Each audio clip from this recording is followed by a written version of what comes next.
All right, let's go. As one, Crookshank, your one and only Move Swiftly speaker, checking in for a daily Move Swiftly thought, giving you a perspective on teamwork that you will not get anywhere else. Coordinates March 18, 2024, the Monday after a big time NFL trade went down, sending Justin Fields, former number one pick out of Ohio State for the Chicago Bears. It's a trade that went down. Sent him to the Pittsburgh Steelers, which is significant seeing that the Pittsburgh Steelers just signed Russell Wilson. And the Chicago Bears have the first pick in today's NFL draft. And I've said it over and over again. I'm going to continue to say it over and over again. And it continues, the NFL continues to prove me right with the moves that they make. We have got for the life, I'm telling you, this is just getting ridiculous now. We have got to scratch it. Just scratch the shit, man. Scratch the NFL draft and go to a feeder system, because we cannot run a business. There's no businessman that has any level of anybody, doesn't have to be a man, just anybody that has a level of common sense. Anyone that's just trying to make it through the week, pay rent, handle their bills, will understand you can't just keep throwing money into situations when the players that you're picking in this NFL draft. And again, you can't cut these first round picks, so you got to pay them. You got to give them their guaranteed money.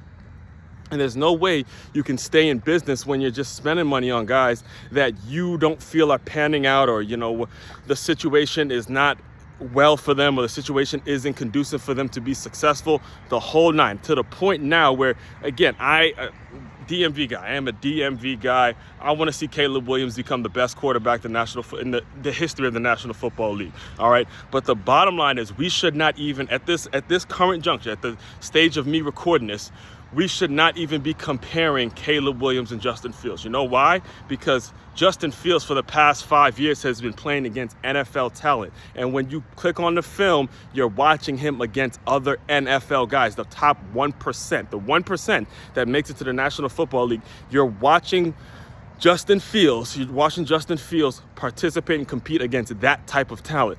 And right now, all we have is Caleb Williams the past, 3 years that he was at Oklahoma 1 year, and then he won the Heisman when he went to USC, and then we have this past year.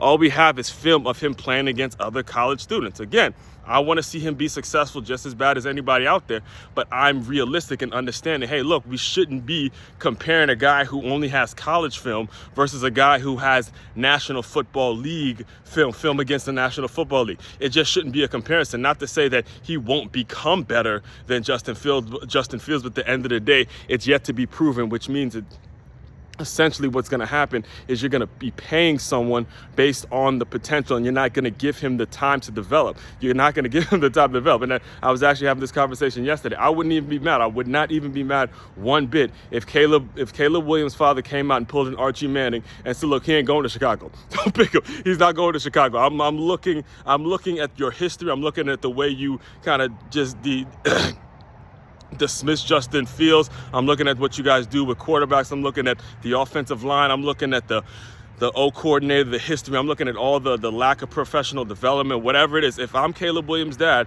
I'm looking into all that, because look, he's already got his money. He's not playing the game for money. He's already got his money. He's playing the game to be the best. He's playing the game to develop. He's playing the game to, again, excel and get better. All right, he wants to progress. So I would not be mad if Caleb Williams' dad pulled an Archie Manning and said, don't pick him, or he will sit out the entire year. That would not be a problem, because at some point, we as the mentors, we as the kind of the counselors, whether it's the parent, whether it's the coach, whether it's the the older brother, the uncle, whoever it is that has the ear and has seen these athletes from, babies all the way to where they're now worth millions of dollars. It's our responsibility to make sure we're putting a circle around them that is going to protect them from anything that will harm them. I remember actually, speaking of Justin Fields, it was like a documentary, something that documented his journey from when he was at I can't remember the name of the high school when he was in Georgia, but when he committed to Georgia, I remember there was a scene in that documentary where he was getting his hair cut, and apparently Justin Fields' father is a police officer, and he was getting his hair cut, and the guy who was cutting his hair was talking to him about all the the attention he's getting with recruiting and the whole nine. And my man, the guy who was, lining him up and whatnot, he was like, look, man, no matter where you go, no matter where this game takes you, you just listen to your father, man. You just keep listening to your father. He's going to put you on the right path. He's going to make it so you're not getting overwhelmed. He's going to make it so you get the right people around you. He's going to make it so you don't get taken advantage of. And that's what I want to leave you guys with in today's Move Swiftly thought.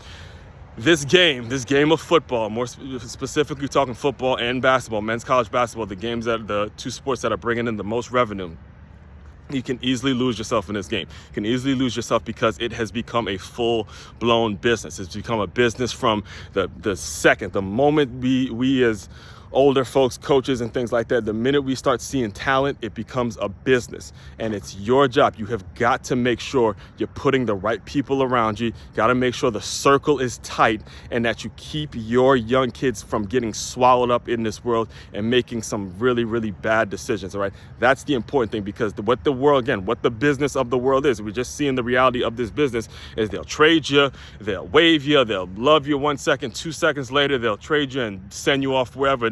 And that's just the nature of the beast. And we got to understand that as we're getting into this game and as we're seeing things progress with how things are working. And again, I'll say it over and over. If there was a feeder system, if the National Football League had a feeder system, none of this would be a problem. All right, you'd see young high school kids making decisions on where they're going to go to college based on what they're going to be studying. You'll start to see a connection between the professional football world and the community, to where, again, young kids see it, and there isn't this level of pressure. There isn't this, okay, I'm going to go to college because of my opportunities to get the bag or anything like that. I'm going to go to college because of the way I'm going to develop professionally, the way I'm going to develop personally, all right, and the way I'm going to develop physically. And the NFL is going to have development systems in place in which I can continuously get better. I'm not going to be asked to be the face of a franchise before I'm ready. Again, I grew up diehard Redskins fan, and this is one of the reasons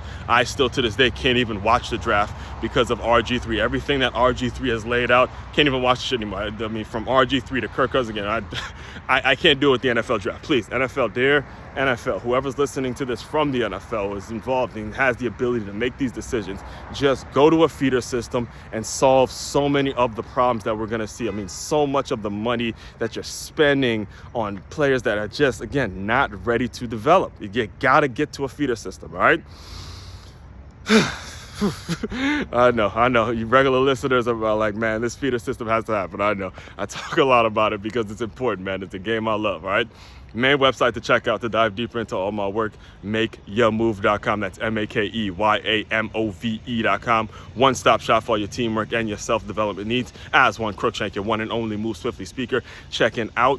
You guys continue to move swiftly. We will talk more soon.